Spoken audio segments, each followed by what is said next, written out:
Aside from scholarships and student loans, when paying for higher education, here are some alternatives which we haven't covered.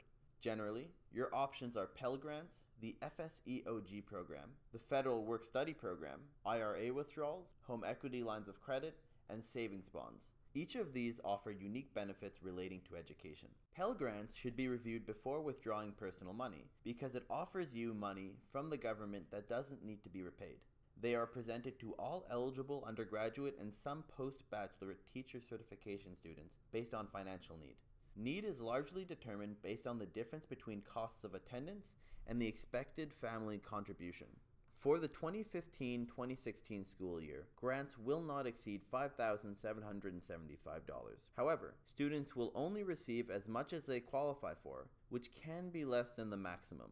The FSEOG program is offered to undergraduate students with exceptional financial need and does not need to be repaid. Priority for receiving FSEOG grants is given to students who will receive Pell Grants and have the greatest financial need. Currently, students can receive between $100 and $4,000 per year depending on factors including their financial need, when they apply, the amount of other aid received, and the availability of funds at their school. Because funds are limited, like in the case of federal Perkins loans, students are advised to apply as early as possible. Deadlines for individual schools should be easily found by visiting the school financial aid website or by calling their office.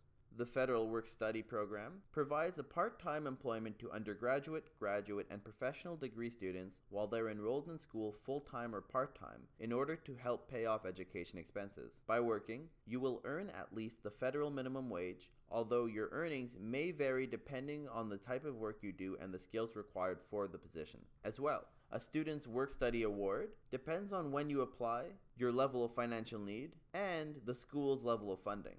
While all three types of students can be compensated based on an hourly schedule, graduate and professional degree students have an added opportunity to work on salary. The amount of hours a student works is determined by their Federal Work-Study Award, and when assigning a job, an employer and the school's financial aid office will consider class schedules and academic progress. All three of the above, meaning the Pell Grants, FSEOG program, and the Federal Work-Study program, are provided by the United States Department of Education and applied for via the Free Application for Federal Student Aid, also known as FAFSA.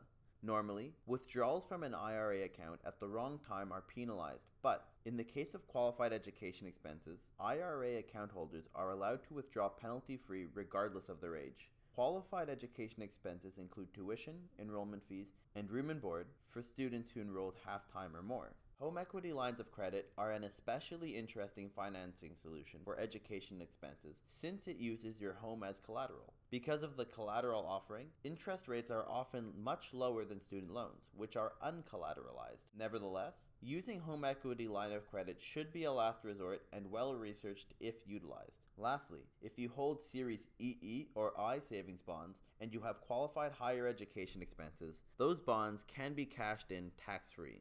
Qualified education expenses can be tuition, enrollment fees, contributions to a 529 plan, or contributions to a Coverdell Education Savings Account. To benefit from this option, the EE bond must have been purchased after 1989, be in the name of whomever pays the qualified higher education expenses, and their modified gross adjusted income is below a specific threshold.